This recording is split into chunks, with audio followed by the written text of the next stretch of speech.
This video was brought to you by Nebula. Rishi Sunak has been Prime Minister for about 10 months now, and it's fair to say that things haven't exactly been going how he wanted. He's overseeing a government that's hugely behind in the polls, struggling to find a direction, and may well soon break their own 5 key pledges.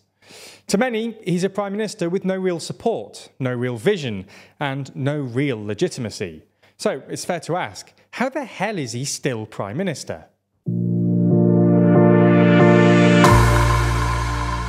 Before we start, if you haven't already, please consider subscribing and ringing the bell to stay in the loop and be notified when we release new videos. In October last year, when he came to office, the Tories were at their lowest point in the polls in a very long time.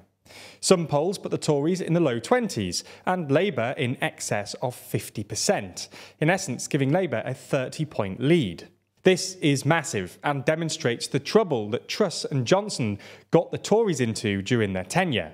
Sunak's job as Prime Minister has been to try and get them out of this rut. To an extent, he's certainly improved the situation. Labour's lead has been reduced to only about 20 points. However, this is hardly something to phone home about. As things stand, the Tories could be reduced to a mere 90 seats, which would be an even worse defeat than in 1997. So it's clear that the Tories are unpopular. But what about Sunak personally? As a leader, it's your job to inspire confidence in you from the people you lead. Well, on this front, Sunak isn't faring that much better either.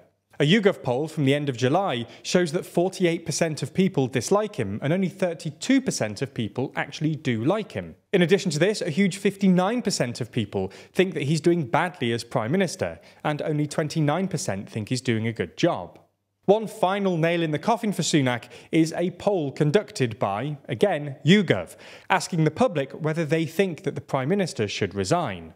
While a plurality of people, 39%, think that Sunak should remain in his role, a non-insignificant amount of people, 34%, think that he should resign.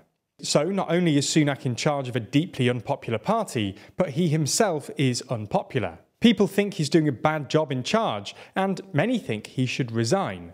So, with all this in mind, people are probably asking themselves, why can't we just get rid of him? After all, he doesn't even have a personal mandate. People voted for Johnson in 2019, not Sunak.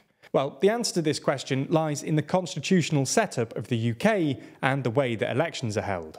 When we go to the polls, we don't directly elect the Prime Minister. So, yes, Sunak doesn't have a personal mandate. But he doesn't need one. You elected a representative in the last election, not the Prime Minister. The Tories are still the largest party, and their leader, by constitutional convention, gets to be the Prime Minister. Right now, that's Sunak. Of course, this isn't to say that he gets to be Prime Minister no matter what. There are checks and balances and ways to get rid of him if people think he's doing a bad job. And, well, as we've already explained, there is a large contingent of people who think that he is doing a bad enough job that they want him gone. So why can't we do that? Well, there are only 2 real ways to get rid of an incumbent Prime Minister before an election, without the help of a monarch, who would only intervene in properly serious circumstances, and without the Prime Minister breaking the law or some other more serious rules of the House of Commons. The first way that we can get rid of an incumbent Prime Minister is by their colleagues in their party voting that they have no confidence in them. This then brings on a Tory party leadership election, in which only Tory party members are eligible to vote. In essence, this is a way for the party to decide to simply change their leader.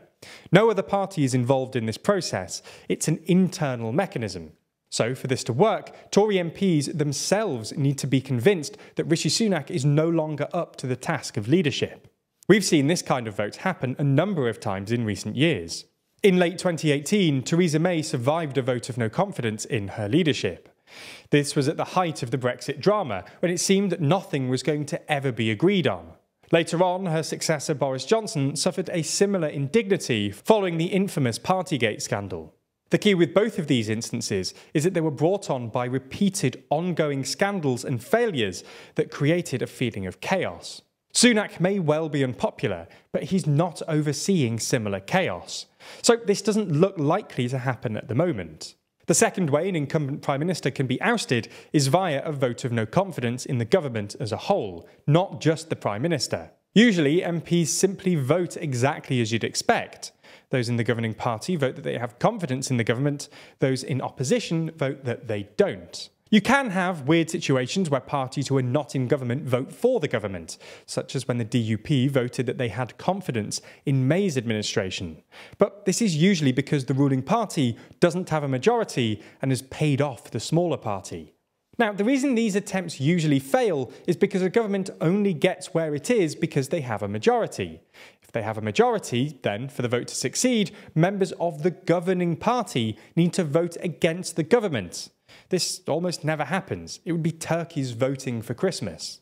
The last time this kind of vote happened was in 1979, when James Callaghan's Labour government, who were at the time presiding over the infamous winter of discontent, lost a vote of no confidence by a single vote. As the government lost this, a general election was called. This resulted in Margaret Thatcher's election as Prime Minister. Now, again, this is not something that's likely to be repeated now. Ultimately, the vote was successful in part because of the winter of discontent, but in much larger part because of the fact that the incumbent Labour government was in minority government. As MPs pretty much always vote along party lines, the only way this kind of vote of no confidence would be successful is if the Tories were in minority government. And, well, they're just not. They currently have a working majority of 62. So, while Sunak is unpopular at the moment, the bar is high to get rid of an incumbent Prime Minister, and it almost always requires governing MPs to want to bring down their Prime Minister or government.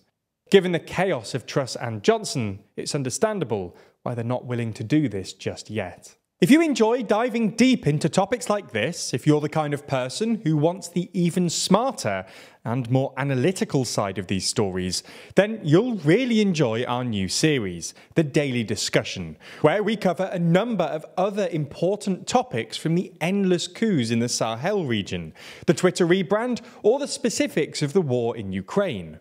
The TLDR writing team hosts these daily discussions most days, diving deeper into a news story we write about, and unpacking the hidden details that they found fascinating, but that were either too long or too academic to make it into the final script.